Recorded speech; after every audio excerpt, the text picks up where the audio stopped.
आज स्टूडियो में हमारे बहुत सारे कवि मित्र हैं। भाई हंसराज रल्हन जी का मैं धन्यवाद करता हूं, जो सोनोटेक कंपनी के चेयरमैन हैं। आज उन्होंने कवियों को अपने स्टूडियो में बुलाया है और यहाँ से हम एक छोटा सा प्रवीण पर्व का, ये कवि सम्मेलन भी कह सकते हैं, इसको गपशप भी कह सकते हैं, और प्रवीण भाई को शुभकामनाएं देने का दिन है। तो हम सब कवि मित्र, सबसे पहले प्रवीण भाई मेरे बाईं ओर बैठे हैं। मैं उनको भिवानी परिवार मैत्री संघ की ओर से, जो कि एक कवियों का और साहित्यकारों का एक बड़ा मंच है, भिवानी परिवार मैत्री संघ, मैं भिवानी परिवार मैत्री संघ की तरफ से प्रवीण भाई को शुभकामनाएं देता हूं। प्रवीण भाई का भिवानी से बहुत गहरा रिश्ता है। उनका जन्म तो पिलखवा में हुआ है, पर मेरे विचार से भिवानी में भी वो कम नहीं गए होंगे। जितने कार्यक्रम उन्होंने पिलखवा में किए होंगे, उतने ही लगभग उन्होंने भिवानी में भी आयोजन किए होंगे। पिछले मैं 25, 30, 35 वर्षों से देख रहा हूँ, लगातार भिवानी में उनके आयोजन होते हैं। मेरे माटी के भिवानी के सर्वाधिक लोकप्रिय कवियों में से किसी का नाम अगर सम्मिलित होता है तो वो है डॉक्टर प्रवीण शुक्ल का। आज इस कार्यक्रम पे उनको बधाई देते हुए कवियों का परिचय मैं जब उनको आमंत्रित करूँगा तब उसके साथ उनका परिचय आपको दूंगा। मैं सबसे पहले चाहता हूँ कि कार्यक्रम के होस्ट जो हैं हंसराज रल्हन जी, जो कि सोनोटेक कंपनी के चेयरमैन हैं और भिवानी परिवार मैत्री संघ के वाइस प्रेसिडेंट हैं, जिन्होंने यूट्यूब की दुनिया में, संगीत की दुनिया के वो बेताज बादशाह हैं। मैं चाहता हूँ एक स्वागत में 2 शब्द सबसे पहले हंसराज जी कहेंगे और वो प्रवीण भाई का भी सम्मान करेंगे शब्दों से, बाकी कवियों का भी अभिनंदन करेंगे। आइए जोरदार तालियों से बुलाते हैं हंसराज रल्हन जी को। बहुत बहुत धन्यवाद प्रधान जी। आज खुशी का दिन है कि एक महान कवि, जिनका कि पूरे विश्व के अंदर कविताओं का बोलबाला रहता है, प्रवीण शुक्ल जी का सोनोटेक परिवार में और यहाँ पे आने में, स्टूडियो में आने पर, और सभी कवि जो यहाँ पधारे हैं, और सोनोटेक परिवार की तरफ से, भिवानी परिवार मैत्री संघ की तरफ से और श्री साहित्य संगीत कला की तरफ से भी आज उनका भी दूसरा मनाया जा रहा है, कल भी मनाया गया, आज फिर मनाया जा रहा है। तो सबका मैं बहुत बहुत धन्यवाद करता हूँ। सभी कवियों का भी यहाँ पे स्वागत करता हूँ। कितना अच्छा लगता है कि एक कवि के लिए, एक अपने परिवार के लिए, जब सब इतने 50 सोचे थे कि 50 कार्यक्रम करेंगे, ये प्रवीण जी की इच्छा नहीं थी, सब कवियों की इच्छा थी कि उन्होंने अपने आप किया ये प्रोग्राम, लेकिन 50 से भी ऊपर चला गया। कल जन्मदिन होना इनका, तो मेरे ख्याल से 60 कवर कर जाएंगे, परसों जब तक तो काफ़ी हो जाएंगे। 52वां आज हो रहा है। बहुत मैं इनको बधाई देता हूँ और मैं सौभाग्यशाली समझता हूँ अपने आप को कि इनके चरण हमारे स्टूडियो में पड़े। बहुत बहुत धन्यवाद साथियों। धन्यवाद हंसराज रल्हन जी का। आज छठ पूजा महापर्व भी है और दिल्ली में भी आज अवकाश है, छुट्टी है। दिल्ली सरकार का ये मत था कि दिल्ली में जितने पूर्वांचल के लोग हैं, दिल्ली में राजकीय अवकाश होना चाहिए। अच्छी बात है, दिल्ली सरकार ने छुट्टी घोषित की है और सूर्य का ये पर्व है, पूर्वांचल, बिहार, उत्तर प्रदेश के लोग मनाते हैं। आज हम छठ पूजा के दिन स्टूडियो में हैं। मैं एक छोटी सी रचना के साथ इस छठ पूजा का अभिनंदन करते हुए इस कार्यक्रम को आरंभ करना चाहता हूँ। आप सबका साथ चाहता हूँ, आप मेरा साथ दीजिएगा।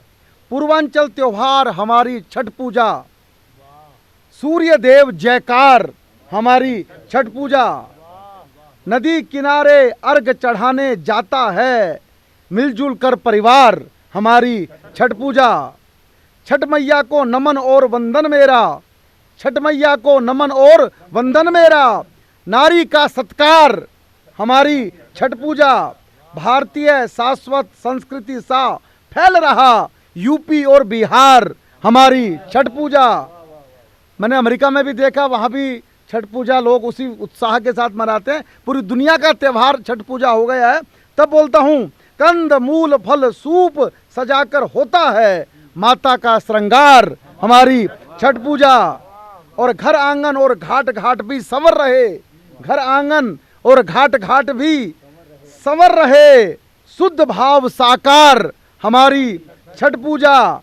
और अन्न और जल त्याग समर्पित करते हम, अन्न और जल त्याग समर्पित करते हम, सूरज को जलधार हमारी छठ पूजा। धरती पर ही शयन करेंगे व्रत रखकर, क्या तपस्या है देखिए साहब, धरती पर ही शयन करेंगे व्रत रखकर, माँ वसुधा से प्यार हमारी छठ पूजा, माँ वसुधा से प्यार, हमारी छठ पूजा। और आखिरी दो पंक्तियां, कोरोना से मुक्त करो माँ दुनिया को, हो जग का उद्धार, हमारी छठ पूजा, हो जग का उद्धार, हमारी छठ पूजा। ये मेरा दायित्व था कि आज छठ का दिन है तो कम से कम हम सूर्य देव को याद करें, और छठ मैया के रूप में जो बिहार और पूर्वांचल के लोग इस छठ त्यौहार को मनाते हैं, मैं सब मेरे बंधुओं को, बहनों को शुभकामनाएं देना चाहता हूं। जितने व्रती हैं आज उन सबको भी शुभकामनाएं देना चाहता हूं, क्योंकि ये भिवानी परिवार मैत्री संघ का कार्यक्रम है। यहाँ पर नथुराम जैन साहब बैठे हैं, हंसराज रल्हन जी मेरे ऊपर धान बैठे हैं, और मैं और राजेंद्र कलकल, हम दोनों इस कार्यक्रम के साथ इसलिए जुड़े हैं क्योंकि हम भिवानी के भी हैं और हम कवि भी हैं साथ में। और हंसराज रल्हन जी ने अच्छा किया कि आज उन्होंने अपने स्टूडियो में राजेंद्र कलकल को बुलाया है। राजेंद्र कलकल दिल्ली पुलिस के बड़े अधिकारी हैं, और वो केवल अधिकारी नहीं हैं, वो एक चित्रकार हैं, वो एक पेंटर हैं, वो एक कैरिकेचर बनाने के एक्सपर्ट हैं। भारत के प्रधानमंत्री हों, राष्ट्रपति हों, सबके कैरिकेचर उन्होंने बनाए हैं। अभी कुछ दिन पहले APJ अब्दुल कलाम जी का जन्मदिन था, तो उन्होंने वो फेसबुक पर वो कैरिकेचर उन्होंने शेयर किया जिस पर सिग्नेचर थे APJ अब्दुल कलाम साहब के। पुलिस और कविता का गहरा संबंध है। बहुत सारे पुलिस अधिकारी ऐसे हैं जो कवि भी हैं। मैं चाहता हूं कि भिवानी परिवार मैत्री संघ के एक हमारे बहुत पुराने सदस्य हैं राजेंद्र कलकल जी, मैं राजेंद्र कलकल जी से कहूँगा वही शुरुआत करें इस कार्यक्रम की। एक बार हम सब तालियां बजा के आमंत्रित करेंगे भाई राजेंद्र कलकल जी। शुक्रिया चेतन जी। आज बड़ा मैं सौभाग्यशाली महसूस कर रहा हूँ अपने आप को, क्योंकि जो परवीन पर्व चल रहा है इसकी चारों तरफ सोशल मीडिया में पूरी धूम है जिस हिसाब से, तो हमें भी जब अच्छा मौका मिलता है इसमें शामिल होने का तो बड़ा बढ़िया लगता है। परवीन जी से तो बहुत काफ़ी 30 साल पहले मेरी मुलाकात हुई थी, और ये कविता के जो गुण, जो कीटाणु जो थोड़े बहुत आए हैं, ये सबसे ज़्यादा योगदान परवीन जी का है। चेतन जी, क्या बात है, क्या बात ये आपको पहले भी एक बार बताया था। हाँ, उस टाइम और दिल्ली पुलिस ट्रेनिंग चल रही थी, जो हमारे थानेदारों की जो ट्रेनिंग होती है उसी के अंदर एक कवि सम्मेलन था। अच्छा। हाँ, तो उसके अंदर जो है जो टीम आई थी, बड़ी टीम थी वो काफ़ी, उसमें परवीन जी भी थे। और जो उसके बाद जो है वो जिसके अंदर थोड़े बहुत होते हैं, कुछ लिख रखी थी, 2-4 पंक्ति सी वो सुनाई, तो उसको काफ़ी प्रोत्साहन मिला। फिर परवीन जी ने अलग से मेरे से बातचीत की और मेरा टेलीफोन नंबर लिया, और उसके बाद से जो है मुलाकात हमारी चलती रही। और ट्रेनिंग के बाद जो है सीलमपुर थाने में मेरी पोस्टिंग थी, और भाई साहब अपना जो है वहीं शादरा में रहते हैं, तो बिल्कुल पारिवारिक मतलब रिश्ता हो गया था हमारा। घर पे हर शनिवार जब भी खाना दिल को क्या घर का खाने का दिल करता था तो पहुंच जाता था भाई के पास। पिताजी थे जो है उनसे भी काफ़ी बहुत स्नेह मिलता रहा हमारा। और तो उससे हमें ऐसा जब मंच पे धीरे धीरे इनका कद मेरे सामने बढ़ता रहा काफ़ी जो है, और लेकिन जब मिलते थे तो कहीं ऐसा लगता ही नहीं था कि भी मतलब जो है इतनी ज़्यादा इन्होंने ख्याति प्राप्त कर चुकी है ली है, और अपना राष्ट्रीय अंतर्राष्ट्रीय स्तर पर इनका जो नाम बढ़ता चला गया, तो अंदर ही मैं बड़ा देख देख के बड़ा गुदगुद होता था, गदगद होता था, और अच्छा लगता था बहुत। तो जब भी मौका मिलता था उनसे मिलते रहते हैं। तो इनका मतलब जो भी इनको जो प्यार मिला है परवीन जी को, वो इसीलिए मिला है क्योंकि जो एक बार इनसे मिल के इन्हीं का होके रह जाता है। वो किसी ने एक प्रोग्राम के अंदर भी एक बड़ा बढ़िया शब्द यूज़ किया था, चुंबकीय व्यक्तित्व। वो बिल्कुल सही है। वो इतना मतलब निश्चल तरह का इनका व्यवहार है, जो इनसे एक बार मिल गया तो वो फिर वो जो है वो भावनात्मक तरीके से, वो बेशक वो मिल नहीं पाए वैसे जाके शारीरिक रूप से, लेकिन वो अंदर से जुड़ा रहता है। उनसे अलग होने का वो सोच भी नहीं सकते। इस तरह से भाई परवीन जो है, और बड़ा प्यार हमें मिलता रहता है। वैसे छोटे भाई हैं, कविता में बड़े भाई हैं। और एक बार फिर से जन्मदिन की बहुत बहुत बधाई परवीन जी को। और जिस तरह से ये जो पर्व मनाया जा रहा है, ये अपने आप में ही कोई कहने की ज़रूरत नहीं है। इनका कद जो है दर्शाता है, क्या कद भाई का आज हो गया है, इससे पता चलता है। सभी कवियों की तरफ से एक बार फिर से बधाई। और एक जैसा कि वो हास्य व्यंग के हैं, तो मैं भी हास्य व्यंग में ही लिखने की कोशिश करता हूँ। तो एक को कविता सुना दो चेतन जी, वो पहलवान वाली सुना देता हूँ।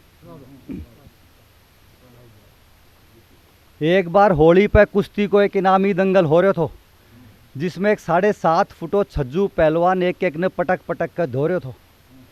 या कुश्ती देखने खातर मन ने भी पूरा युद्ध लड़नू पड़ो। भीड़ इतनी हो रही थी कि आखिर मन एक पेड़ पर चढ़नू पड़ो। अंत में रेफरी ने ऐलान कर दियो, बोले जो भी छज्जू ने हराओगो वो आगलो हिंद केसरी कहलाओगो। जब घनी वार्ताएं को छज्जू तो टक्कर लेवनियो को नहीं आयो, तो वो जोश में टार्जन का जू चिल्लायो।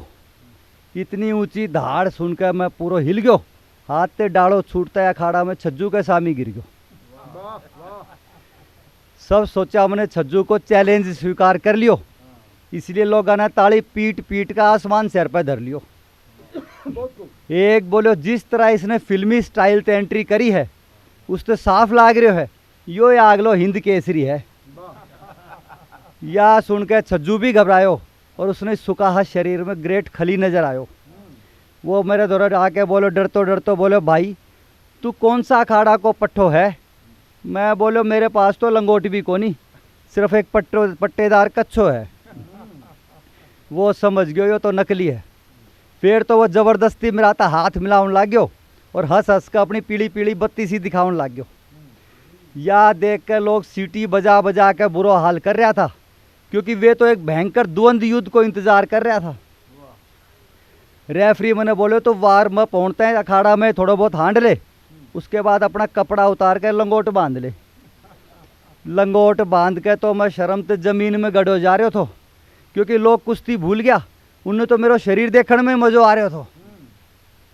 मैंने लंगोट में देखने खातर पब्लिक में इसी अफरा तफरी माच रही थी, जनु डाकुआ के बीच कोई बसंती नाच रही थी। इतनी देर में रेफरी ने फाइनल कुश्ती को ऐलान कर दियो।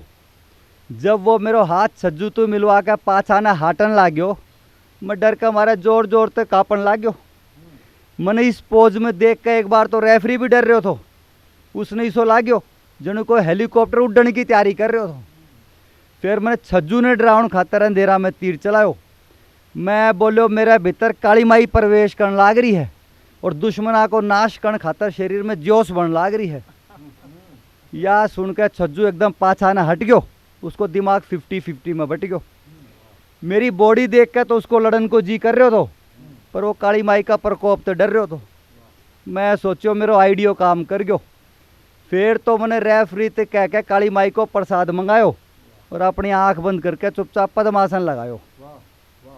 मैंने छज्जू तो उल्लू बना दियो, पर पब्लिक का मेरी चाल समझ में आ गई और एक तो रेफरी पे भड़क गयो, बोला हम तो कुश्ती देखने आया था, तू के यो सत्संग सो करा रहे है।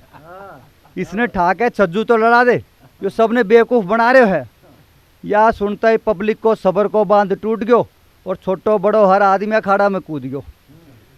सबसे पहले तो उनने रेफरी ठाका अखाड़ा ते बाहर भगायो। इसके बाद छज्जू को तो नंबर भी नहीं आन दियो, पब्लिक ने पीट पीट कर मेरो भूत बनायो। उस दिन पाछे कुश्ती का नाम तो मेरो इसो दिल घबरावे कि मैंने अपनू रुमाल भी छज्जू को लंगोट नजर आवे। शुक्रिया एक शुक्रिया भाई साहब। एक जो है आजकल एक नई विधा पे भी मैं काम कर रहा हूँ, जो पति पत्नी के बीच में जो सामंजस्य बिठाने का जो काम है। क्योंकि आदमी खुश तभी रह सकता है जब उसकी घरवाली सेट है। जब तक घरवाली खुश नहीं है तो हाँ सेट रखनी पड़ती है भाई, वो सेट रहेगी तभी जाके जो है। और इसी चीज़ के अंदर छोटा सा फॉर्मूला है, वो फॉर्मूला समझते नहीं है और लोगों को जो है दुनिया भर की परेशानी होती है। जब घर में ही परेशानी रहेगी तो बाहर की तो खुश रह नहीं सकता वो। तो मैंने 2 छंद बनाया, उसको सुना देता हूँ। तो मोटा सा सिलसिला ये है कि भाई जो कहे उसकी बात मानते रहो, ना मत करो। जो कहे वो हाँ में हाँ कर दो, चाहे कर लो चाहे बाद में अपने मन की। अगर बस इसी फॉर्मूले से ही काम चल जाता है। एक पैसा चाहे बटुए में रहे नहीं रहे, फोटो पत्नी की न कभी हटानी चाहिए। तूती चाहे बोलती हो दुनिया में तेरी, पर नहीं जुबान घरवाली से लड़ानी चाहिए। जाने कब पत्नी का सिर दुखने लगे तो तुमको भी खिचड़ी बनानी आनी चाहिए। और रसोई में मांझो बर्तन ऐसे धीरे धीरे, आवाज ने घर से बाहर जानी चाहिए। आवाज ने घर से बाहर जानी चाहिए। एक और छंद इसी सिलसिले में। एक ये कहना चाहता हूँ, घर में अगर शांति चाहते हो, घर वाली अपनी अपनी इज्जत बनाना चाहते हो, तो घर में कम से कम टाइम बिताओ। आज़ाद भाई, हाँ घर के अंदर कम से कम टाइम बिताओ। सुबह क्या होता है कि झाड़ू पोछा वगैरह चल, शुरू में चाय बेड टी मिलती है तो इकट्ठे मिल के चाय पीता घर वाले के साथ, तो आदमी थोड़ा ना गलत फहमी हो जाती है, वो सोचता है काफ़ी इज्जत हो रही है, और फिर उसी चक्कर में क्या करता है वो अपना बातों में लग जाता है और वहीं टाइम ख़राब कर देता है। और बाद में जब झाड़ू पोछे का टाइम होता है तब दिक्कत है, फिर उसको वो पत्नी को वही आदमी दुश्मन लगने लग जाता है, यहाँ झाड़ू पोछा रहे और ये बेचारा फिर चप्पल लेके इधर से उस कमरे में घूमता फिरता है और बेइज्जती करवाता रहेगा अपना। तो सबसे बढ़िया काम अपना सुबह सुबह निकल ले, अखबार पढ़ने का लोभ नहीं करे, बाहर अपना पार्क पड़ा है, 5-7 रुपये का अखबार आता है, अपना पार्क में लेट के शाम तक पढ़ता रहे, कोई पूछने वाला नहीं, अपनी इज्जत बची रहती है आदमी की। और एक खास बात और एक कई बार नज़र आती है, जैसे जो मैंने नोट किया है, जो घरवाली कहे वही काम करो, उससे ज़्यादा अपना दिमाग मत लगाओ। अगर उसने कह दिया प्याज और टमाटर लेते आना आते उसमें, आदमी प्याज टमाटर तो ले रहा है, कई बार रेडी वाला कह देता है कि ये जी बैंगन है, ये जो है ये 50 रुपये में 2.5 किलो बेचने का भाव है, और वो भाव मतलब वो भावुकता में आ गए, वो सोचा चल ये भी ले लेता हूँ कोई बात नहीं, और वो ले गया चला जाता है घर पे। और जो किचन में जब फिर वो ठीक ठाक चल रहा है काम, और जो वो खोलेगी वो झोड़ा जो उसके अंदर देखते हैं बैंगन, तो आवाज़ आएगी फिर अंदर से, बैंगन किसने मंगाए थे? वो कहेगा नहीं सस्ते मिल रहे थे, बिल्कुल 2.5 किलो है, ये है वो है। कह रहा तेरे सारा घर लुटवा दिया, तेरे में तमीज़ नहीं है और तेरे में दिमाग ख़राब है, तेरा आज तक तेरे समझ नहीं आई, और बच्चों के सामने बेइज्जती फिर से शुरू। तो इसका इलाज ये है, जो कहे वही लाना, अपना दिमाग नहीं लड़ाना। तो इसके ऊपर एक छंद हो रहा है, स्वागत है। घर में जो लगने लगे पोछा जब भी कभी, पैरों को उठा के बस बैठ जाया कीजिए, घर से बाहर ही लगाओ कहे कहे पर, घर में ना भूल के भी मुस्कुराया कीजिए, सस्ता चाहे मिलता हो कुछ भी बाजार में, लिस्ट के सिवा न कभी कुछ लाया कीजिए, पत्नी के हुक्म को चुपचाप माना करो, ज़्यादा शानपंती न दिखाया कीजिए, ज़्यादा शानपंती न दिखाया कीजिए। धन्यवाद, शुक्रिया। बहुत अच्छे, क्या बात है, बहुत बहुत धन्यवाद राजेंद्र कलकल जी। और क्रम को आगे बढ़ाना है, हमारे कवियों मित्रों की एक अच्छी टीम आज इस स्टूडियो में है, और मैं अब इस क्रम को आगे बढ़ाते हुए आज इस टीम में भाई पीके आज़ाद भी हैं। पीके आज़ाद कोविड से लड़े, और ऐसे लड़े कि हमको लग रहा था कि ना जाने क्या होगा, लेकिन उस समय में एक योद्धा की तरह जो लड़कर, मैं कह सकता हूँ उनका ये बोनस की ज़िंदगी है, वो उस कोविड से लड़कर, कोविड को पछाड़ कर और जीत कर लौटे हैं। पीके आज़ाद एक अध्यापक हैं एमसीडी के अंदर, और बहुत लोकप्रिय कवि हैं मंचों के, और प्रवीण भाई के साथ मैं उनको हमेशा देखता हूँ, वो अपने को अब प्रवीण भाई को अपना बड़ा भाई मानते हैं। मैं चाहता हूँ कि आज प्रवीण पर्व के इस आयोजन में उनकी शब्द प्रवीण भाई के लिए भी वो ज़रूर कुछ कहेंगे और अपना काव्य पाठ भी करेंगे। मैं चाहता हूँ कि एक बार सब मिलकर तालियां बजाकर आमंत्रित करें पीके आज़ाद जी को।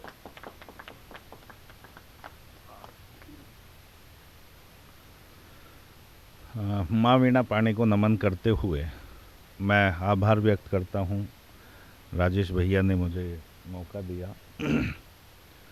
और हम बहुत ही हर्ष और उल्लास के साथ, जोर से बोलना है, वो धीरे धीरे बढ़ेगी, अभी बताया कोविड से आया हूँ यार। तो बड़े ही हर्ष और उल्लास के साथ हम डॉक्टर प्रवीण शुक्ल जी के जन्म दिवस की 50वीं वर्षगांठ को मना रहे हैं। और जब ये ख्याल आया कि 12 नवंबर आ रही है और भैया का जन्मदिन आ रहा है, तो उसको कैसे सेलिब्रेट करना है, ये मैं, निर्दोष भैया, कीर्ति दीदी, सब लोग ऐसे बातचीत करते करते ये एक अलग सा एक कॉन्सेप्ट निकल के आया कि हम इस उपलक्ष्य में 49 कार्यक्रम करेंगे पहले, और 50वां कार्यक्रम हम हिंदी भवन में हर वर्ष की भांति ही बड़े अभिनंदन समारोह के रूप में करेंगे, लेकिन उससे पहले हम 49 कार्यक्रम करेंगे। और जब ये परिकल्पना की, इसको साकार करना शुरू किया, मूर्त रूप देना प्रारंभ किया, तो इतने फ़ोन राजेश भैया आने लगे कि वो स्थिति 49 अब कहीं दूर हो गई है। परसों शाम को मैंने लिखा था अब तक 56,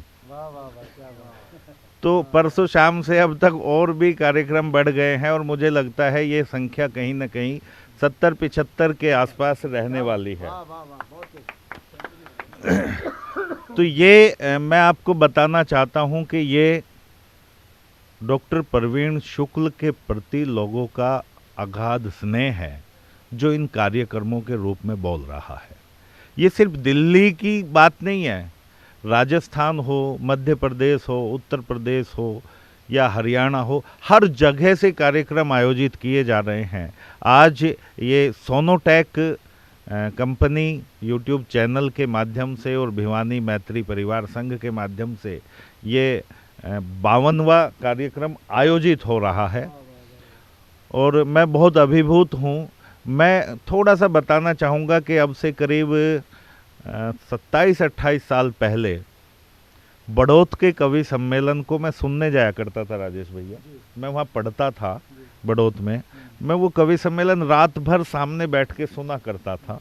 तो वहाँ जो एक हैंडसम हीरो जैसा लड़का और वो जब यूं बालों को ऐसे हाँ, तो एक मतलब अलग तरह की अनुभूति और इतना कुशल संचालन, तो मुझे लगता था कि मैं इनसे मिलूं जाके। और एक दिन मैं सुबह दिन निकलने तक वहीं बैठा रहा। मैंने कहा आज तो मैं मिल के ही जाऊंगा। और फिर मैं मंच के पीछे गया, जाके मैंने उनको नमस्ते किया और उन्होंने मतलब मुझे इस तरह से अपने सीने से लगाया जैसे वो मुझे पहले से जानते हों। मैंने बातचीत की कि मैं कविताओं का बहुत शौकीन हूँ। तो उन्होंने कहा ठीक है, हम मिलते रहेंगे, बहुत अच्छा लगा आप मुझे मिले। और उसके बाद मैं दिल्ली में आ गया, नौकरी करने लगा और लेकिन मिलना जुलना नहीं हुआ। तब मेरी मुलाकात इधर मेरे गुरुवर आदरणीय रामचरण सिंह साथी जी बैठे हैं, उनसे मेरी मुलाकात हुई। उन्होंने मुझे कविता का ककहरा सिखाया और फिर मुझे प्रवीण शुक्ल जी से पुनः मिलाने का जो दायित्व है वो आदरणीय साथी जी को जाता है कि उन्होंने मुझे उनसे मिलाया। और आज मुझे लगता है कि हम ऐसे मिले हुए हैं जैसे दूध में पानी मिल जाता है और इस दूध में दूध वो हैं और पानी मैं हूँ। तो मेरा कोई भी मुझे जब लगता है कि मैं कहीं अंधेरे में खड़ा हूँ तो मैं भैया के पास जाता हूँ और मैं उनसे बात करता हूँ और मुझे रास्ता मिल जाता है। आज मैं जो कुछ भी हूँ यहाँ खड़ा हूँ उसमें प्रवीण भैया का बहुत बड़ा मेरे ऊपर आशीष है, उनका स्नेह है। और अपने घर के पास उन्होंने कहा कि तू यहाँ रहे, वहाँ मुझे फ्लैट दिलवाया। और अब जब भी मुझे कोई भी दिक्कत होती है मैं भैया को बस एक फ़ोन भर करता हूँ और वो मेरी समस्या समाप्त हो जाती है। तो वो मेरे संरक्षक भी हैं, मेरे मंचीय गुरु भी हैं और मेरे मार्गदर्शक भी हैं और मेरे बड़े भैया तो वो हैं ही हैं। तो मैं तो दिल की गहराइयों से इस चैनल के माध्यम से उन्हें उनकी 50वीं वर्षगांठ पर बहुत बहुत शुभकामनाएं प्रेषित करते हुए 4 पंक्ति में समर्पित करता हूँ। किसी को है दिवस अच्छा, किसी को रात अच्छी है, कोई बस जीत ना चाहे, किसी को मात अच्छी है, कोई बस जीत ना चाहे, किसी को मात अच्छी है। सभी में कुछ न कुछ तो बात अच्छी होती है, लेकिन सभी में कुछ न कुछ तो बात अच्छी होती है, लेकिन तुम्हारी बात क्या, तुम में तो हर एक बात अच्छी है। तुम्हारी बात क्या, तुम में तो हर एक बात अच्छी है। और मैंने उनको पढ़ते सुना, हास्य कविताओं का सफ़र उनका बहुत लंबा है। आज के दौर में जब हास्य कवियों में मैं ये देखता हूँ कि हम लतीफ़ों पे कहीं ना कहीं बहुत ज़्यादा आश्रित होते जा रहे हैं, उन परिस्थितियों में अल्हड़ जी और आदित्य जी की परंपरा को आगे बढ़ाने वाले कवियों में डॉक्टर प्रवीण शुक्ल जी का शुमार होता है, जो घनाक्षरी के माध्यम से गा के हास्य को पढ़ते हैं। उसके साथ साथ उनका एक रूप वो भी है जो कहीं ना कहीं मंच पे नहीं आ पाता है और उसमें उनके गीत और गज़ल, हाँ, जो उनकी संवेदनशील रचनाएं हैं वो सामने नहीं आ पाते हैं। अगर आप लोग आज्ञा दें तो मैं उन्हीं की एक गज़ल पढ़ दूं। ये तो अच्छी बात है, ये तो अच्छी बात। वाह वाह, सुनाइए जी, क्योंकि मेरा मन है कि मैं उनकी सुनाइए, आजाद भैया सुनाइए। मैं प्रवीण भैया की एक गज़ल इस मौके पे पढ़ना चाहता हूँ उनको। कभी जब याद आते हैं तुम्हारी आंख के आंसू, मुझे बेहद सताते हैं तुम्हारी आंख के आंसू, मुझे बेहद सताते हैं तुम्हारी आंख के आंसू। कभी जब याद आते हैं तुम्हारी आंख के आंसू, मुझे बेहद सताते हैं तुम्हारी आंख। शेर देखिएगा। रही मजबूरियाँ क्या क्या, रही मजबूरियाँ क्या क्या हमारे दरमियाँ अक्सर, रही मजबूरियाँ क्या क्या हमारे दरमियाँ अक्सर, व्यथा उनकी सुनाते हैं तुम्हारी आंख के आंसू, व्यथा उनकी सुनाते हैं तुम्हारी आंख के आंसू। कभी बदली कभी बारिश, कभी झरना कभी दरिया, कभी बदली कभी बारिश कभी, देखो सीक्वेंस बनाया है मिसरे में, बादल है वो बरसा, वो झरना हुआ और फिर वो उसने दरिया का रूप ले लिया। कभी बदली कभी बारिश, कभी झरना कभी दरिया, और फिर कहाँ पहुंचा, कभी सागर दिखाते हैं तुम्हारी आंख के आंसू, कभी सागर दिखाते हैं तुम्हारी आंख के आंसू। नयन की नाव में दिल के सफर पर जब निकलता हूँ, नयन की नाव में, क्या क्या उपमाएं दी हैं। नयन की नाव में दिल के सफर पर जब निकलता हूँ, मुझे तब तब डुबाते हैं तुम्हारी आंख के आंसू, मुझे तब तब डुबाते हैं तुम्हारी आंख के आंसू। गमों की रेत पर तपते हुए जीवन के सहरा में, गमों की रेत पर तपते हुए जीवन के सहरा में, हमेशा सूख जाते हैं तुम्हारी आंख के, मतलब ये गम की इंतहा हो सकती है जब आंसू सूख जाए।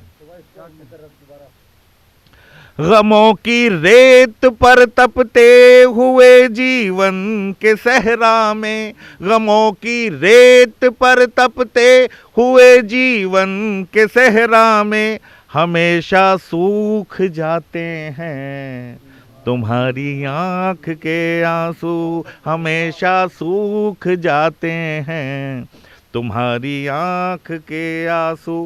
कभी तुम आंख में अपनी इन्हें लाना न भूले से, कभी तुम आँख में अपनी इन्हें लाना न भूले से, किसी का दिल दुखाते हैं तुम्हारी आँख के आंसू, किसी का दिल दुखाते हैं तुम्हारी आँख के आंसू। और आखिरी शेर आपकी नज़र करता हूँ। तुम्हारे लब की एक मुस्कान देती है खुशी मुझको, तुम्हारे लब की एक मुस्कान देती है खुशी मुझको, मगर बेहद रुलाते हैं तुम्हारी आँख के आंसू, मगर बेहद रुलाते हैं तुम्हारी आँख के आंसू।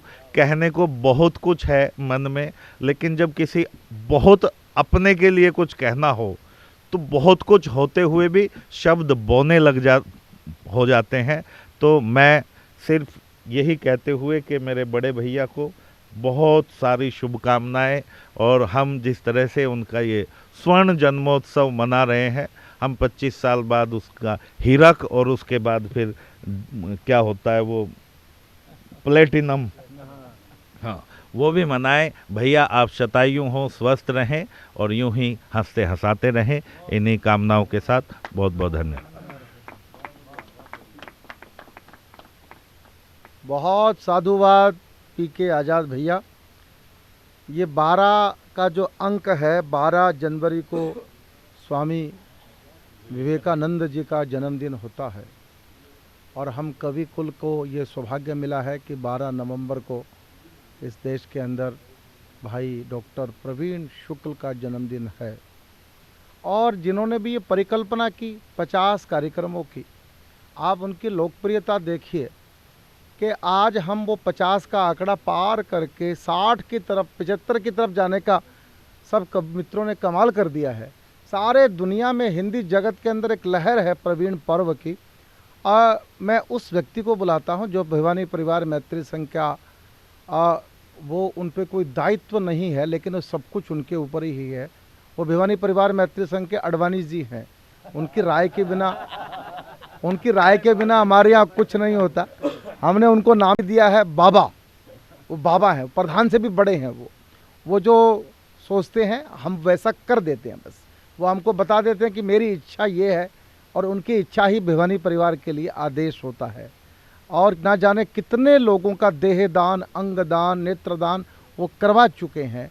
और वानप्रस्थी जीवन है, सारा समय समाज के लिए समर्पित रहते हैं। और वो कोई कवियों से भी कम काम नहीं करते, कवियों से बहुत प्यार करते हैं। मैं चाहता हूँ वो आए हैं स्पेशली इस कार्यक्रम में डॉक्टर प्रवीण शुक्ल को बधाई देने के लिए, तो मैं चाहता हूँ माइक तक भी आकर बधाई देंगे डॉक्टर प्रवीण शुक्ल को, तो हमको अच्छा लगेगा। NR जैन, जिनको हम बोलते हैं प्यार से, लेकिन नाम उनका होता है नथुराम जैन। नथुराम जैन साहब आएंगे। भाई प्रवीण शुक्ल को जन्मदिन की बहुत बहुत शुभकामनाएं। मैं कोई कवि नहीं हूँ, इसलिए आपको कविता नहीं सुना सकता, लेकिन मेरा कार्यक्षेत्र है नेत्रदान, अंगदान, देहदान। उसी विषय में 2 पंक्तियाँ मैं अपने गाने की कोशिश करता हूँ।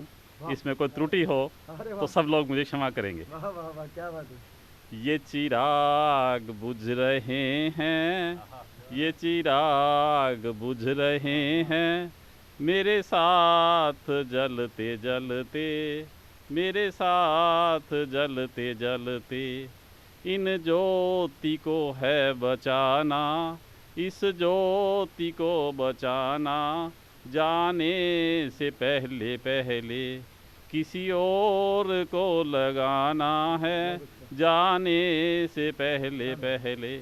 धन्यवाद। वाह वाह, क्या कहने, वाह बाबा, आपकी भी आहुति आपने बहुत अच्छा। वरिष्ठ कवि रामचरण साथी साहब यहाँ विराजमान हैं। उनका तो हम काव्य पाठ बाद में सुनेंगे। वो हमारी पीढ़ी के वरिष्ठ कवियों में से आज के इस कवि गोष्ठी की अध्यक्षता भी भाई साहब कर रहे हैं, रामचरण जी। और मैं अब चाहता हूं कि इधर इस मोहल्ले की तरफ जाऊं, और एक नाम पिछले 4-5 वर्षों पहले मंच पर आया और तूफान की तरह वो फैल गया, पूरे दिल्ली में नहीं पूरे भारत में। और नाम है सुनहरी लाल वर्मा तुरंत। बड़ा सा नाम है, जैसे रेल के डब्बे लगे हों कई सारे, सुनहरी लाल।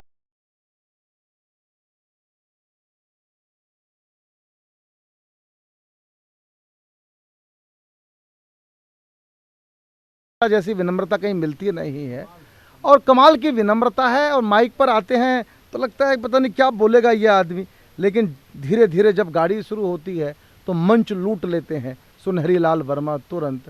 वो प्रवीण जी के परम मित्र हैं, प्रवीण जी के साथी हैं, और प्रवीण जी की टीम के एक अभिन्न अंग हैं वो। मैं चाहता हूं कि सुनहरी लाल वर्मा तुरंत सोनाटेक स्टूडियो में आए हैं, क्यों न हम उनका स्वागत करें। एक बार मिलकर तालियां बजाएंगे सुनहरी लाल वर्मा तुरंत जी के लिए। आइए भैया, गजब आदमी, बहुत शानदार, तुरंत आ गए, तुरंत आ गए। प्रवीण पर्व पर मैं प्रवीण भैया को बहुत बहुत बधाई देता हूं, और आप सभी देशवासियों को और विदेशवासियों को भी बधाई देता हूं कि आप सभी ने मिलकर के जो कार्य शुरू किया है, ये प्रवीण पर्व का मनाने का बड़ा हर्ष और उल्लास हो रहा है हमारे अंदर कि हमारे छोटे भाई का पूरी दुनिया में जन्मदिन मनाने के लिए ये त्यौहार चल रहा है। बहुत बहुत बधाइयाँ प्रवीण भैया हमारे अंदर। और मैं आपको दिखाते रहे दिन के सूरज तुम्हें पथ दिखाते रहे, बहुत अच्छे। रात को चांद तारे लुभाते रहे, और साल आते रहे साल जाते रहे, आप यूं ही सदा मुस्कुराते रहे, आप यूं ही सदा मुस्कुराते रहे। और 4 पंक्तियां अपने लिए अपनी तरफ से देता हूं आपके लिए।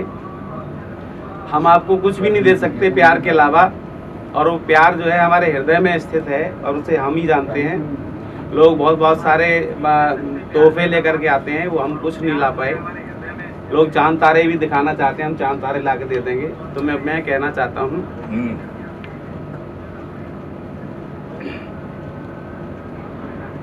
चांद तारे स्वागत है, पढ़िए। तोड़कर चांद सितारे तो ला नहीं सकता, तोड़कर चांद सितारे तो ला नहीं सकता, और कितने भारी हैं वो पर्वत हिला नहीं सकता, कितने भारी हैं वो पर्वत हिला नहीं सकता, और कितना करता हूँ तुम्हें प्यार क्या बताऊं मैं, चीर के अपना कलेजा दिखा नहीं सकता, चीर कर अपना कलेजा दिखा नहीं सकता। आप जुग जुग जी हैं और बहुत अच्छा आपका जीवन जो है सुचारू रूप से निरोग होकर के चलता रहे, खुशियां मनाते रहें। आज आपके इस कार्यक्रम में आना था, बिजली नहीं थी, गैस भी नहीं थे, चूल्हा नहीं जल पाया और ठंडे पानी से नहाना। और जब ठंडे पानी से नहाना पड़ा तो मैंने कहा भैया आज प्रवीण भैया के कार्यक्रम में जाना है तो नहाना है। क्या बात, बहुत बड़ी कविता है। बस मन में एक गाना सोचा और नहा लिए धड़ाधड़। हाय हाय, क्या बात। कैसा बहुत आनंद कि हमें ठंडे पानी से नहाना पड़ेगा, हमें ठंडे पानी से नहाना पड़ेगा, ठिठुरे ठठरियां चाहे बिखरे पसुरियां फिर भी नहाना पड़ेगा, और हमें ठंडे पानी से नहाना पड़ेगा, नहाना पड़ेगा।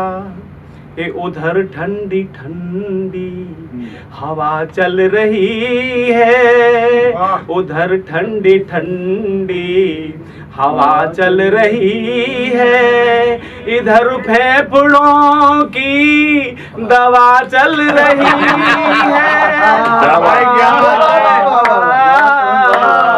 उधर ठंडी ठंडी हवा चल रही है, इधर फेफड़ों की दवा चल रही है।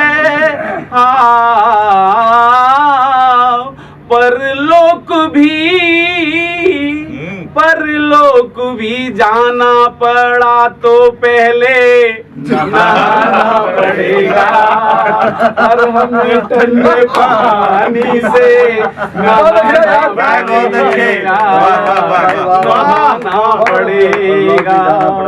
हमें ठंडे पानी से नहाना पड़ेगा। और देखिए कि नहाते रहे हैं, नहाते रहेंगे, कमाते रहे हैं, कमाते रहेंगे, दवाओं पे दौलत लुटाते रहेंगे,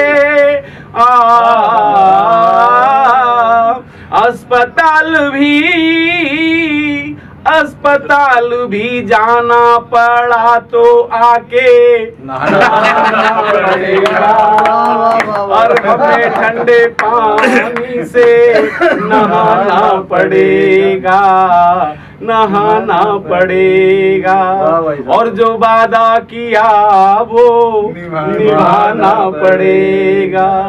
हमें प्रवीण भैया के इस प्रवीण पर्व में जाना पड़ेगा, और हमें ठंडे पानी से नहाना पड़ेगा।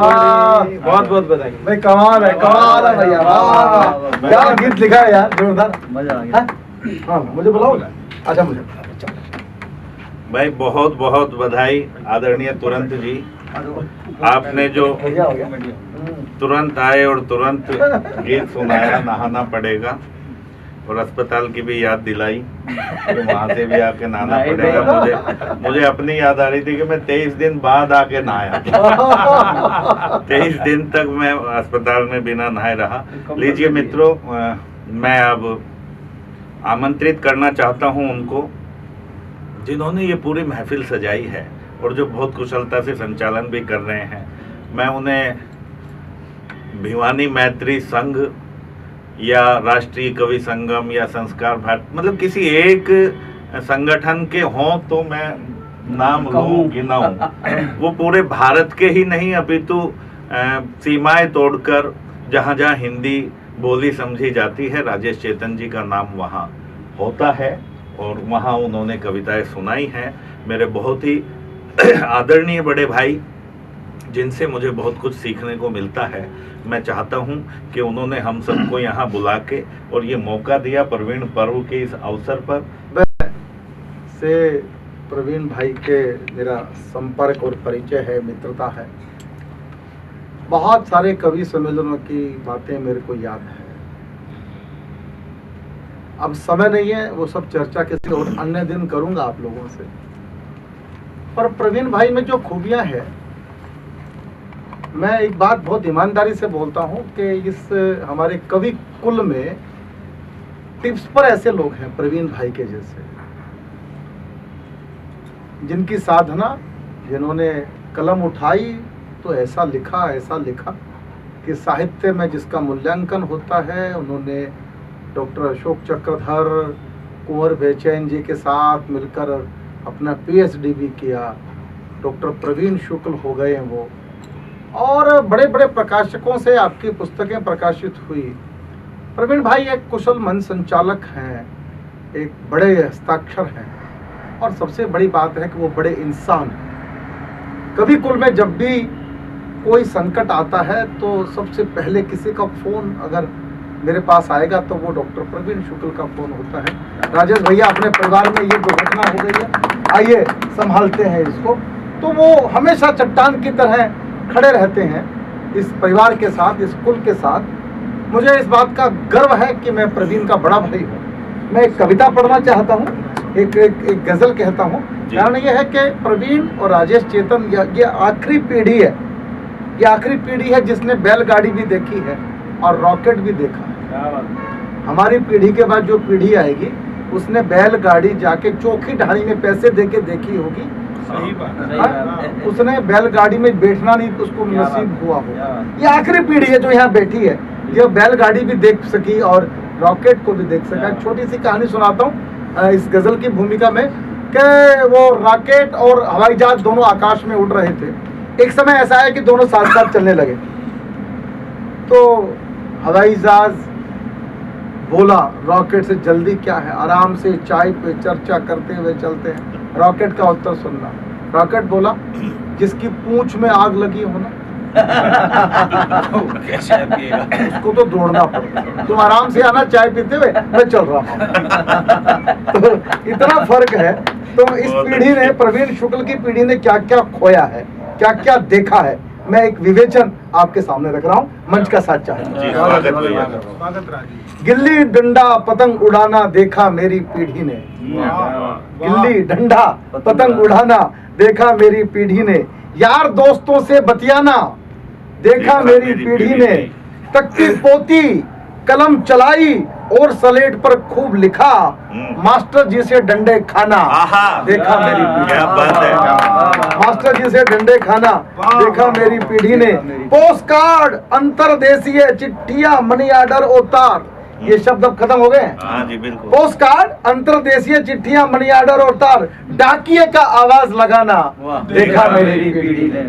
संध्या होते खाट बिस्तरे पंखे तक लग जाते थे, छत पर पानी का छिड़काना देखा मेरी। वाह वाह, बहुत अच्छे भाई। ढिबरी, दिया और लालटेन घर घर में जलते देखी है, ये भी युग था। ढिबरी, दिया और लालटेन घर घर में जलते देखी है, बत्ती वाला स्टोव जलाना देखा मेरी पीढ़ी ने। और साबुन, शैम्पू, तोबा तोबा, मुल्तानी मिट्टी मलते। बिल्कुल साबुन खरीदने के पैसे नहीं थे उस जमाने में। सही कह रहे। साबुन, शैम्पू, तोबा तोबा, मुल्तानी मिट्टी मलते, बालों में नित तेल लगाना देखा मेरी पीढ़ी ने। एंटीना थे ऊंचे ऊंचे, श्वेत श्याम टेलीविजन, पूरे मोहल्ले में एक टीवी हुआ करता था, याद होगा आप लोगों को। और बड़ी मुश्किल से वहां पर एंट्री मिलती थी उस घर के अंदर देखने के लिए, और फिर ऊपर जाके वो आता नहीं था, फिर एक आदमी ऊपर चढ़ता, उसका एंटीना को ठीक करके आता। हाँ ठीक करो, आ गया भाई। एंटीना थे ऊंचे ऊंचे, श्वेत श्याम टेलीविजन, चित्रहार का फिल्मी गाना देखा मेरी पीढ़ी ने। बैलगाड़ियां, ट्रैक्टर, ट्राली, टेम्पो, मेटाडोर मिली, हमारे समय के वाहन बता रहा हूं मैं। बैलगाड़ियां, ट्रैक्टर, ट्राली, टेम्पो, मेटाडोर मिली, बस की छत पर चढ़कर जाना देखा मेरी पीढ़ी ने। देखा मेरी पीढ़ी ने। काला धुआं, भाप का इंजन, छुक छुक पैसेंजर ट्रेनें, याद करें वो युग। काला धुआं, भाप का इंजन, छुक छुक पैसेंजर ट्रेनें, बिस्तर बंद कांधे लटकाना देखा मेरी पीढ़ी ने। और आखिरी दो पंक्तियां प्रवीण भाई के लिए। जी स्वागत। घर छोटे, परिवार बड़े थे। मैंने देखा है प्रवीण भाई को, पूरे परिवार को संभालना, बहनों की शादी करना, पिता के साथ चट्टान की तरह खड़े होना, छोटे भाई को संभालना, क्या कमाल है। परिवार में कैसे जिया जाए ये प्रवीण से सीखो, ये प्रवीण से सीखो, परिवार कैसे चलता है। घर छोटे, परिवार बड़े थे, लोग मगर दरिया दिल थे। घर छोटे, परिवार बड़े थे, लोग मगर दरिया दिल थे, रिश्तेदारी खूब निभाना देखा मेरी पीढ़ी ने। रिश्तेदारी बहुत बढ़िया, खूब निभाना बहुत खूब, देखा बहुत मेरी पीढ़ी ने। और प्रवीण मास्टर है रिश्तेदारी निभाने में। बहन का क्या करना, कैसे सम्मान करना, कैसे दार त्योहार पे उसको बुलाना, ये सब प्रवीण कुशलता से जानता है। और उसके जैसा व्यक्ति कम मिलेगा जो रिश्तेदारी क्या, भाईचारा क्या, संबंध कैसे निभाने होते हैं, उसके आर्किटेक्ट हैं डॉक्टर प्रवीण शुक्ल। मुझे गर्व है, बहुत कुछ सिखाया उसने इस युवा पीढ़ी को। मैं चाहता हूं कि रामचरण साथी जी अध्यक्षता कर रहे हैं, वो बाद में बोलेंगे। इससे पहले जो प्रवीण पर्व जिनके इर्द गिर्द घूम रहा है, वो जो धुरी है इस प्रवीण पर्व की, वो यहाँ उपस्थित है। प्रवीण पथ है बर्थडे बॉय, बर्थडे बॉय, ये ठीक शब्द बोला है प्रवीण। पीके आजाद ने बर्थडे बॉय आज प्रवीण भाई यहाँ उपस्थित है। मैं चाहता हूँ कि प्रवीण भाई कुछ दो शब्द भी कहेंगे, एक कविता भी सुनाएंगे। आइए हम सब मिलकर स्वागत सत्कार करें डॉक्टर प्रवीण शुक्ल। आइए भाई। बहुत धन्यवाद राजेश भाई। सबसे पहले मैं भिवानी मैत्री परिवार को शुभकामनाएं दूंगा, और मेरे बड़े भाई बैठे हैं हंसराज रल्हन जी, सोनोटेक स्टूडियो में हम हैं। उन्होंने इस परिकल्पना को साकार रूप प्रदान किया, तो उन्हें भी मैं प्रणाम करता हूँ। बहुत बहुत धन्यवाद। इधर हमारे जैन साहब, मेरा बहुत प्यारा छोटा भाई पीके आज़ाद, मेरे अग्रज, मेरे क्षेत्र के गौरव रामचरण सिंह साथी जी, हमारे राजेंद्र कलकल जी, और राजेश जी ने बताया कि वो मेरे मित्र हैं, लेकिन तुरंत जी ऐसे व्यक्ति हैं जो मेरे भी मित्र हैं और मेरे पिता के भी मित्र हैं। तो ऐसा सेतु है कि पिताजी समझते थे कि मेरे मित्र हैं और मैं समझता हूँ। और मेरा बेटा भी उनसे मिलेगा तो वो समझेगा कि ये पापा के नहीं मेरे मित्र हैं। ये कला भी उन्हें आती है। और ऐसे राजेश जी जो शताधिक संख्याओं संस्थाओं के, सामाजिक संस्थाओं के, साहित्यिक संस्थाओं के प्रेरणा स्रोत हैं। और हम दोनों जब बात करते हैं तो राजेश जी से मैं यही बात बोलता हूं कि आप ऐसे कितने सारे कार्यों का संतुलन बिठा लेते हो, और भिवानी मैत्री संघ भी, संस्कार भारती भी, अपना परंपरा भी, और अपना व्यवसाय भी, और कवि सम्मेलन भी। तो वो बदले में मुझसे कहते हैं कि जैसे आप बिठा लेते हो वैसे ही मैं तो इसका उत्तर ये आता है हंसराज जी कि जैसे आप बिठा लेते हो तो ऐसे ही मैं भी बिठा लेता हूँ। तो मैं आपको बताऊं, एक आनंद की बात बताऊं। यहाँ रात एक कार्यक्रम में मैं था, तो ये मैं सच बता रहा हूँ आपको, वो कार्यक्रम चल रहा था प्रेरणा दर्पण का। तो कुछ लोगों ने कहा कि मैं ये प्रवीण है तो ये गीत भी लिखते हैं, गजल भी लिखते हैं, छंद भी, हास्य भी, और अपना विद्यालय भी चला लेते हैं, कवि सम्मेलन भी करते हैं। तो मैंने उनको कहा कि देखिए मेरा एक मुक्तक संग्रह आया पिछले दिनों, आप लोग भी मित्र भी आनंद लें। तो उस मुक्तक संग्रह की भूमिका 2 लोगों ने लिखी। एक तो उसकी भूमिका लिखी श्री बालस्वरूप राही जी ने। तो मैं अपना वक्तव्य उन दोनों महान विभूतियों के आसपास समेटता हूँ। तो राही जी ने उसमें मेरा एक मुक्तक कोट किया जब उसका विमोचन हुआ उस समय पर। तो उस मुक्तक की तरफ मेरा ध्यान ही नहीं गया था। कई बार हम कोई चीज लिख देते हैं तो वो सामान्य तौर पर लिख ली जाती है और फिर उधर ध्यान नहीं जाता। तो मैं उस मुक्तक से ज्यादा महत्वपूर्ण दूसरे मुक्तक समझता था, मेरा ध्यान उधर नहीं गया। उस किताब में हंसराज जी मैंने ये भी लिखा कि समय था वो भी जब हर ओर अच्छे लोग रहते थे, जलन नफरत घुटन से दूर ऐसे लोग रहते थे। यहाँ महलों में भी पसरा है अब तो झूठ का साया, कभी कच्चे मकानों में भी सच्चे लोग। तो ऐसी कविताएं पुस्तक के अंदर मैंने लिखी, लेकिन मेरा ध्यान नहीं गया उधर। तो बाद में राही जी ने कहा कि इसमें एक मुक्तक ऐसा है जो प्रवीण को समझाता है कि प्रवीण क्या है, और उन्होंने उसके विमोचन समारोह में वो मुक्तक कोट किया। तो मुक्तक यूं था, मेरे मंच के मित्रों ने भी नहीं सुना क्योंकि मेरा ध्यान ही नहीं गया था। मुक्तक यूं था कि मैं हूं वो दीप जिसे आंधियां जलाएंगी। तो राही जी ने कहा कि आंधी दीप को जलाती है क्या? आंधी तो दीप को बुझाती है। लेकिन ये अजीब बच्चा है, ये अजीब लड़का है, ये अजीब कवि है, ये उल्टी बात करता है और ये कहता है कि मैं हूं वो दीप जिसे आंधियां जलाएंगी, खुद आफतें ही मुझे रास्ता दिखाएंगी। आफत में रास्ता भटक जाता है आदमी, पर ये प्रवीण शुक्ल ये कहता है कि मैं हूं वो दीप जिसे आंधियां जलाएंगी, खुद आफतें ही मुझे रास्ता दिखाएंगी। मुझे यकीन है, ये पंक्ति सुनिएगा, ये आप सब यही सोचते हैं, क्या बात? मैंने केवल लिखा है इसको कि मुझे यकीन है डूबा जो मैं समंदर में, मुझे यकीन है डूबा जो मैं समंदर में, तो लहरें बन के सफीना किनारे लाई। सफीना मतलब नाव मान लीजिए, किश्ती मान लीजिए। तो बोले ये इसके यकीन की पराकाष्ठा है, और ये इतनी पराकाष्ठा है कि कोई लहर मुझे समंदर में नहीं डुबाएगी। लहरें भी मतलब यदि डुबाएंगी भी तो लहरें किनारा बन के लाएगी। बहुत अच्छे। तो मैं ये कहना चाहता हूँ इस सारे आज प्रवीण पर्व के उपलक्ष्य में कि इस यकीन ने ही इस प्रवीण पर्व को जन्म दिया है। क्या बात। इस यकीन ने, इस मोहब्बत ने जो ये ईश्वर ने मेरे प्रति पैदा की। और राजेश जी ऐसे ऐसे कार्यक्रम हुए, मैं कोई केंद्रीय मंत्री नहीं हूँ, कोई राजनेता नहीं हूँ, कोई ऐसा उद्योगपति भी नहीं हूँ कि जिसकी कोई बहुत बड़ी मल्टीनेशनल कंपनियां चल रही हों। लोग इस कारण कोई कार्य कर रहे हैं, और किसी ने दिवाली के दिन जाकर बस्ती में मिठाइयाँ बांटी, कहीं बच्चों ने डांस किया, कहीं किसी ने वृक्षारोपण किया, कहीं अभी मैं संगीत का कार्यक्रम किसी ने प्रस्तुत किया, और अभी मुझे भेजा है चेतन आनंद ने।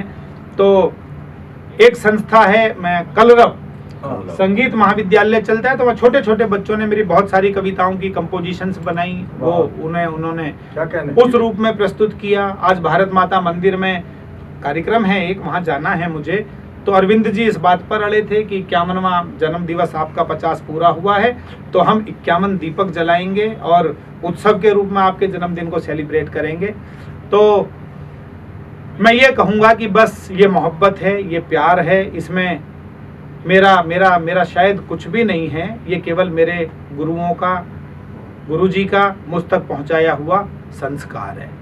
तो मैं डॉक्टर कुंवर बेचैन जी को मुझे बहुत याद आते हैं। वो उन्होंने हमेशा एक ही बात कही, हमेशा कहा, ऐसा नहीं है कि आदमी विचलित नहीं होता है, कभी कभी जब लगता है कि कुछ विपरीत बातें हो रही हैं या अच्छा करने के बावजूद भी ऐसा लगता है, तो कभी कभी लगता है मन को कि नहीं कुछ ठीक नहीं है, तो उन्होंने हमेशा एक ही बात बोली कि प्रवीण केवल अपना कार्य करो, सकारात्मक दृष्टि रखो और अच्छा सोचो, सब फिर धीरे धीरे अच्छा हो जाएगा।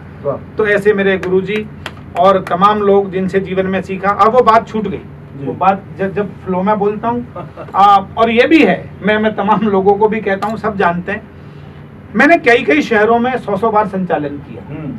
गाजियाबाद एक शहर है, वहां मैं पिछले 30 वर्ष में 150 कार्यक्रमों का संचालन लगभग कर चुका हूँ। एक कवि सम्मेलन होता है अट्टहास, 30 साल से तो उसी में जाता हूँ।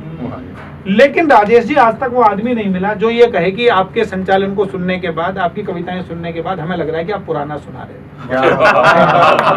मतलब आज तक वो आदमी नहीं मिला, और उसका कारण है कि मैं जब भी माइक पर गया, चाहे मैं संचालन करने के लिए गया या मैं कविता सुनाने गया, मैं एक कोरा कागज लेकर गया। क्या बात। मैंने कभी दिमाग में रखा ही नहीं कि मुझे क्या बोलना है, मैंने दिमाग में सोचा ही नहीं मुझे क्या सुनाना है। क्या बात। और अभी भी आपके बीच हूँ, तो मैं यहाँ बैठा था तो तब तक मुझे नहीं पता था मैं क्या बोलूंगा। वहां से यहाँ आने के बाद ये तय हुआ कि मैं क्या बोल रहा हूँ, मैं आगे क्या बोलने वाला हूँ, ये अब साथ साथ अब मतलब डिसाइड हो रहा है। तो मैंने कहा कि जब मुझे पता ही नहीं है मैं क्या बोलूंगा, तो हर बार संचालन में फिर वो जो आता दिमाग में वो बोलता रहता हूँ, जो मन करता है सुनाता रहता हूँ। तो आपकी ये प्यार, ये मोहब्बत, और फिर वो बुद्धिनाथ जी वाली बात रह गई। तो बुद्धिनाथ जी ने ये कहा, ये हंसेंगे आप ये बात सुनकर, उस पुस्तक में अंकित है, उन्होंने पुस्तक की भूमिका में ये लिखा, पुस्तक का नाम है खिलौना टूट सकता है, कि यदि आज के युग में 10 भुजा धारिणी माँ दुर्गा का आपको कोई पुरुष अवतार देखना हो तो आप प्रवीण शुक्ल को देखना। बढ़िया बात, वाह वाह वाह। मैं बहुत देर हंसता रहा। मतलब शब्द थे कि यदि आपको आज के युग में 10 भुजा धारिणी माँ दुर्गा का कोई पुरुष अवतार देखना तो ये सब ऐसा है कि सार तत्व ये है दोस्तों कि किसी काम को काम ना माने आप, जो लोग इस YouTube से सुन रहे हैं। मैं एक बात बोलता हूँ अपने छात्रों को, आज सोनोटेक में पहली बार कह रहा हूँ, पहली बार बोल रहा हूँ, आज तक कहीं भी नहीं बोला, अचानक ही मेरे दिमाग में आया है। नए बच्चे भी देखेंगे, नए युवा कवि भी देखेंगे, बहुत सक्रिय लोग भी देखेंगे, तो मैं उनको भी इस प्रवीण पर्व पर अपने माध्यम से ये कहना चाहता हूँ कि हर काम को खेल समझिए, हर काम को खेल समझिए। अभी आप एक लड़के से कहो कि भाई तुम्हें यहाँ से लेकर और शाहदरा तक पैदल जाना है, और ये एक चिट्ठी है, इस चिट्ठी को आप ले जाओ और शाहदरा में प्रवीण शुक्ल के घर देकर आओ, लेकिन पैदल जाना है, तो कहेगा यार क्या आपका दिमाग खराब हो गया है कि शाहदरा जाओ पैदल दे के आऊं, वो तो 20 किलोमीटर 15 किलोमीटर जाना पड़ेगा। लेकिन अब उसी बच्चे से 15 किलोमीटर चलना नहीं चाहता, पैदल नहीं जाऊंगा 15 किलोमीटर। अब उसी बच्चे से आप ये कहो कि बेटा ये एक फुटबॉल है और हमें 3 घंटे तक फुटबॉल खेलनी है, और इस फुटबॉल को गोल की तरफ जाना है, तो वो उस फुटबॉल के पीछे दौड़ता रहेगा, दाएं ले जाएगा, बाएं ले जाएगा, पसीने आ जाएंगे, उन्हें पहुंच लेगा, और वो बाद में आप उसके टोटल किलोमीटर जोड़ेंगे तो आपको पता लगेगा कि ये 18 किलोमीटर दौड़ चुका है इस मैदान में, बट वो थका नहीं, उसने उसको एंजॉय किया। वो अपनी रनिंग को नहीं नाप रहा है, वो उसको खेल समझकर एंजॉय कर रहा है, जबकि शाहदरा जाते समय वो उसे काम समझ रहा था। तो मेरे कहने का मतलब ये है, जो राजेश जी भी करते हैं, और मैंने तो करने की आदत डाल दी कि मैं हर चीज को, क्लास पढ़ा रहा हूँ तो उसको एंजॉय करता हूँ, मंच पर हूँ तो उसको एक खेल समझता हूँ, और अपने विद्यालय में है तो ये मानता हूँ कि ये भी एक खेल है, अच्छी तरह से खेलना है। जैसे हंसराज जी यहाँ सोनोटेक का खेल खेलते हैं कि मुस्कुराहट है और ये चलता रहेगा, तो ये खेल इसी प्रकार से चलता रहे। आप सबके आशीर्वाद से, आप सबकी शुभकामनाओं से मैं केवल एक मुक्तक सुनाकर अपनी बात को विराम दूंगा, और उन सभी लोगों को, तमाम लोगों को, राजेश जी संख्या की बात नहीं है, ये अभी कहा कि संख्या 50 हो गई, 65 हो गई ना, कोई मैटर नहीं है, संख्या की बात नहीं है, बात है लोगों की मोहब्बत की। क्या बात? आज भी बेल्जियम से फोन आया कपिल कुमार का, और मैंने कहा कि नहीं, आप जो परिचित लोग हैं वही आयोजन करें, अपरिचित लोग ना करें। जो मुझे जानते हैं और अपने मन से कुछ करना चाहते हैं, और एक पूरी कार्यकारिणी में समस्त प्रवीण शुक्ल जन्मोत्सव समिति, हमारा पीके भी उसका अंग है और बहुत सारे लोग हैं, राजेश जी तो उसमें उपाध्यक्ष हैं, संस्था में कीर्ति काले जी उसकी अध्यक्षा हैं, अनिल अग्रवंशी हैं, हमारा प्यारा चेतन आनंद है, सपना सोनी जी हैं जो जिनकी परिकल्पना है, मेरे बड़े भाई निर्दोष शर्मा जी हैं जो लगातार सक्रिय हैं, चिराग जैन हैं, सौरभ सुमन हैं, और आप तमाम लोग जिन्होंने इसको इतना खूबसूरत रूप प्रदान कर दिया है, और देश के तमाम बड़े कवियों का संरक्षण है इसमें, तो उन सब का भी मैं हृदय से आभार व्यक्त करता हूं। और मेरा एक मुक्तक जो कल मेरी बिटिया ने सुनाया, स्वागत, पढ़िएगा। 1 घंटे के लिए थी वो उस कार्यक्रम में, मेरे पापा बहुत सारी उसने बातें की, और मुझे भी मैंने कहा कि बेटा क्या बोलोगे, तो उन्होंने कहा कि पापा बताऊंगी नहीं, क्या बोलूंगी कार्यक्रम देखना पता लगेगा क्या बोलूं। तो मुझे भी उसने गोपनीय रखा और मुझे भी उसकी श्रोता संख्या बढ़ानी पड़ी, और ये मुक्तक उसने सुनाया। और राजेश जी ये कहकर सुनाया कि एक बार मेरे परीक्षा में कम नंबर आ रहे थे, मेरी पढ़ाई की तैयारी नहीं हो रही थी, तो डैडी ने मुझे 4 पंक्तियां लिख कर दी, और वो पंक्तियां डैडी ने लिखी तो मेरे लिए थी, पर पूरी दुनिया में लोकप्रिय हो गई। मेरी बिटिया ने कल ये बात वहां बताई, और मैंने कहा कि जाने कितने अनुभवों का है यही बस सार अंतिम। तमाम लोगों को जिन्होंने इस पर्व में शामिल होकर मुझे मोहब्बतें दी हैं, मैं हृदय की गहराइयों से उनका आभार व्यक्त करते हुए उन्हें प्रणाम करता हूं, और ईश्वर से यही कामना करता हूं कि ये मोहब्बत इसी प्रकार से बनी रहे। तो ये इस पर्व पर आपका मेरे प्रति सबसे बड़ा उपहार होगा। सुन लीजिए कि जाने कितने अनुभवों का है यही बस सार अंतिम, तोड़ नामत मन के रिश्तों का कभी भी तार अंतिम, जिंदगी की उलझनों से जूझ के जाना ये मैंने, ना कोई भी जीत अंतिम, ना कोई भी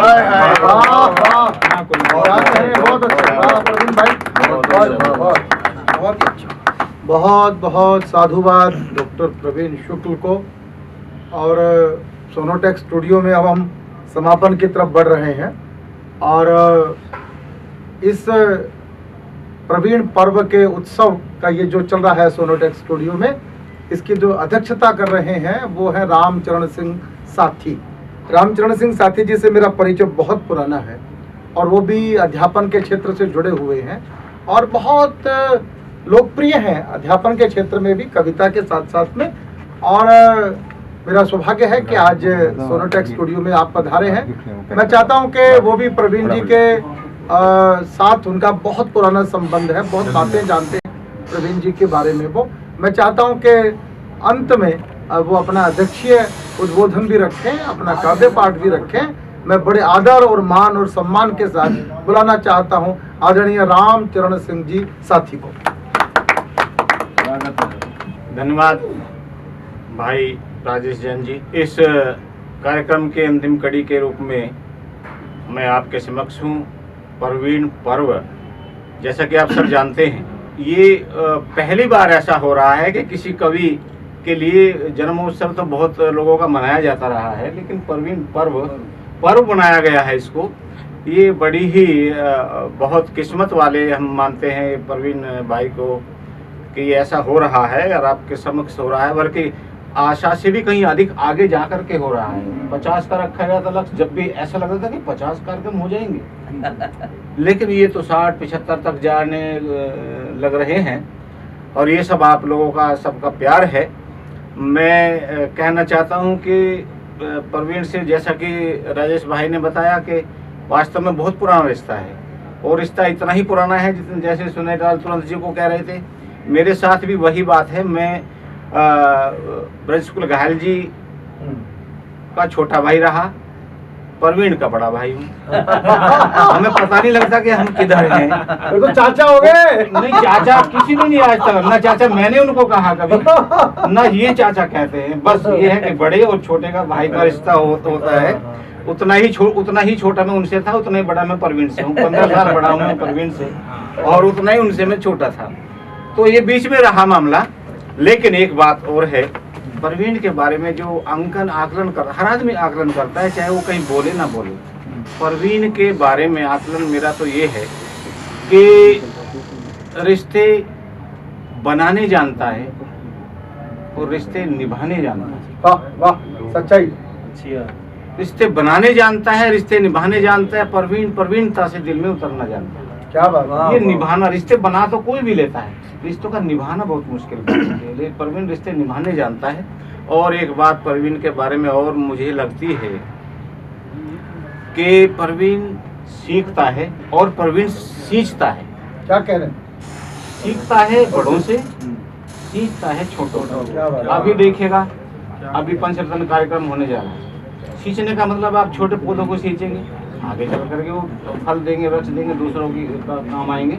तो ये परवीन की जो नेचर है, दूसरे को कोई बढ़ाने को राजी नहीं है, ये परवीन की नेचर है। तो ये सकारात्मक सोच है कि वो छोटे कवियों को, जो नए कवि हैं, उनको सावधान करता है। तो ये सीखता भी है और बड़ों से सीखता है और बड़ों के आगे सर झुकाता है। तभी मैं ये कहना चाहता हूँ कि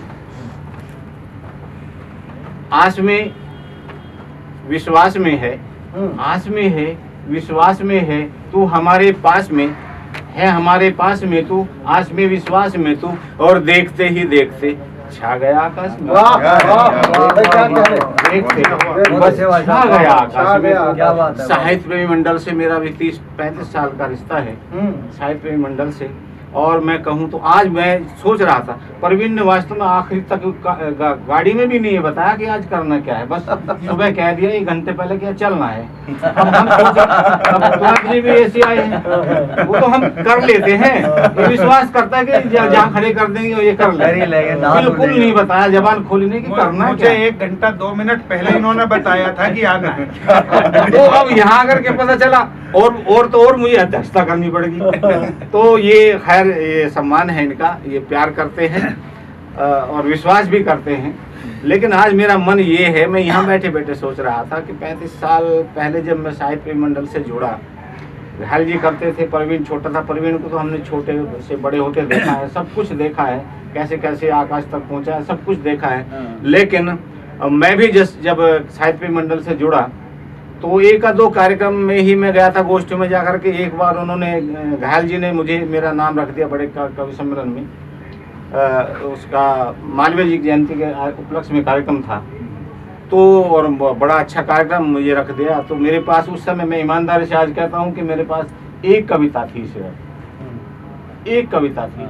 और क्या बात रही उस 2 दिन के भाग्य की मैं बात बताऊँ, उस एक कविता के साथ ही मैं मैन ऑफ द मैच हो गया। वही सुना दीजिए। तो आज मैं परवीन को समर्पित करता हूँ, घायल जी को भी समर्पित करता हूँ, साहित्य प्रेमी मंडल को समर्पित करता हूँ, आप सबको समर्पित करता हूँ। एक गजल मैं कह करके अपना स्थान लूंगा मैं, क्योंकि बहुत ज्यादा समय नहीं है। और उस कविता में इसलिए भी मैं समर्पित कर रहा हूँ कि उस गजल का हर एक शेर परवीन को ही कहीं का न कहीं कैरेक्टर से मिलता है। बहुत अच्छा। क्योंकि परवीन का कैरेक्टर है कि छोटा बच्चा बात बनाता अच्छा लगता है, छोटा बच्चा बात बनाता अच्छा लगता है, यौवन खाता और कमाता अच्छा लगता है, यूं चेहरे पर चाहे जितने रंग आए जाएं, लेकिन हर चेहरा मुस्काता अच्छा लगता है। मुस्कान बांटता हुआ परवीन जो शुक्ल है। तो मैं इसको समर्पित करते हुए गजल के 4-5 शेर हैं बस मैं कहना चाहता हूँ। स्वागत। यूं अश्कों को अपने बहाया करो, क्या बात है। वाह वाह। यूं न अश्कों को अपने बहाया करो, ये है अनमोल मोती बिखर जाएंगे, क्या बात है। दाम इनका यहाँ कोई देगा नहीं। वाह वाह वाह वाह। कुछ इधर जाएंगे कुछ उधर जाएंगे, यूं न अश्कों को अपने बहाया करो। वाह वाह वाह। देखेगा परवीन से मिलती जुलती शेर इसकी कैरेक्टर से। तुम हंसोगे तो मुमकिन है दुनिया हंसे, तुम हंसोगे तो मुमकिन है दुनिया हंसे, साथ रोने में कोई न दे पाएगा, साथ रोने में कोई न दे पाएगा, अश्क सीने की भट्ठी में डालो जरा, अश्क सीने की भट्ठी में डालो जरा, तप के सोने की भांति निखर जाएंगे, को अपने बहाया हाँ भाई साहब, बहुत अच्छे जी, क्यों न अश्कों को अपने बहाया करो। और देखिएगा, गुल खिलेंगे गुलिस्ता हंसेगा यहाँ, गुल खिलेंगे गुलिस्ता हंसेगा यहाँ, सारा आलम खुशी से महक जाएगा, सारा आलम खुशी से महक जाएगा। यूं न कलियों को नस्तर चुभाया करो, क्या बात। यूं न कलियों को नस्तर चुभाया करो, इनके अरमान दिल में ही मर जाएंगे, अश्कों को अपने बहाया करो। कुछ इधर जाएंगे कुछ उधर जाएंगे, यूं न अश्कों को अपने बहाया। और एक से देखेगा बहुत ही खास, जो मुझे बहुत ही अच्छा इसमें लगता है कि आंखों का झील से भी उपमा दी गई है। झील से, झील में पानी होता है, लेकिन मेरा कहना यह है, मेरा मानना यह, प्रवीण का भी बिल्कुल अक्सर से मानना है ये, झील का पानी गरियूं खत्म हो गया, झील का पानी गरियूं खत्म हो गया, हर कोई उसकी गहराई पढ़ जाए। क्या बात है। झील का पानी गरियूं खत्म हो गया, हर कोई उसकी गहराई पढ़ जाएगा, हाल दिल नायूं सबको सुनाया करो, हाल दिल नायूं सबको सुनाया करो, लोग वादों से अपने मुकर जाएंगे, वादों को अपने बहाया करो। और आखिरी शेर कहना चाहता हूँ कि प्रवीण जब चले थे, घायल जी जब चले थे, कोई भी जब चलता है एकला ही चलता है। अब देखिएगा, किसी ने परिकल्पना की होगी कि प्रवीण को पर को इस तरह का बनाया जाए, बस एक परिकल्पना थी, उसके बाद क्या हुआ, कारवा खत्म होने का नाम नहीं ले रहा है।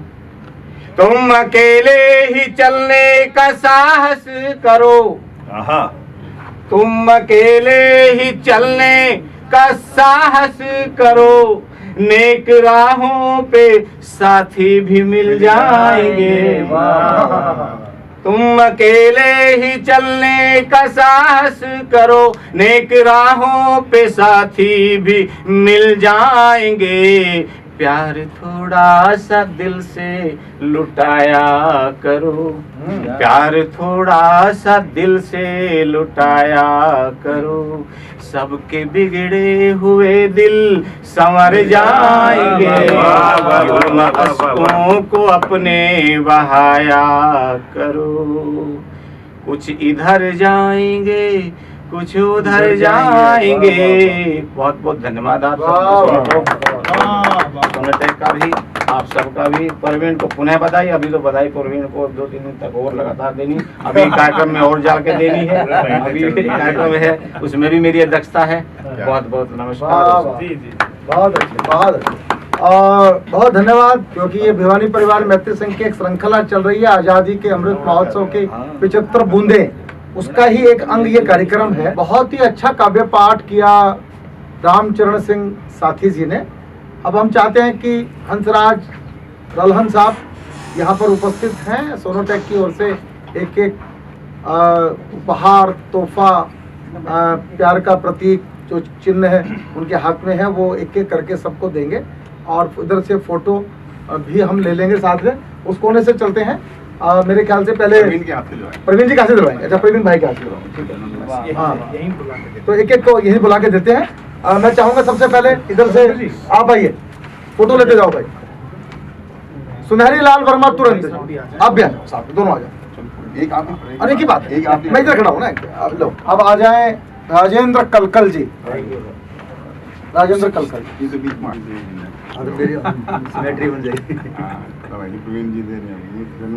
श्री रामचरण सिंह साथी आज के हमारे समारोह के अध्यक्ष भी थे रामचरण सिंह साथी, अरे क्या शानदार, श्री पीके आजाद जी, हाँ भी तो हैं, ठीक है, अध्यक्षता कर रहे हैं पीके आजाद साहब।